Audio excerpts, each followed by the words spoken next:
या परिस्थितीत चला एकत्र आला मराठी माणूस, तुम्ही मुंबईतल्या मराठी माणसाला एकत्र आणलं, 27% मराठी मतं आहेत, उर्वरित मतं ही साधारण 70%.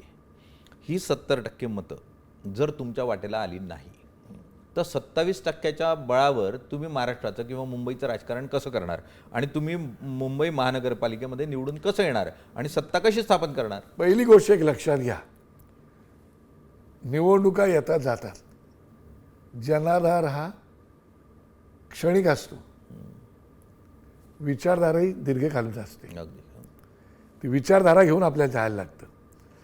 आणि 27% जरी असली तर तो मराठा म्हणून जर एकत्र आला तर तुम्ही आत्ताची आकडेवारी जर पाहिलीत ना तर बराच काही फरक पडू शकतो. दुर्दैवाने मराठीला मानणारा वर्गसुद्धा प्रचंड इतर भाषिक आहे, ते प्रामाणिक आहेत अजून इतर भाषिक की नाही. या महाराष्ट्राने आम्हाला दिलंय, मराठी माणसाने आम्हाला दिलंय, तेही मतदान करणारे आहेत, पण राज्याकडे तो विचार नाही करतायत. आणि म्हणून मराठी भाषिक एकत्र येणं ही काळाची गरज आहे. आणि ती काळाची गरज जर मराठी माणसांनी ओळखली नाही तर ते भविष्यात येणारं आपल्या समोरचं फार मोठं संकट असणार आहे.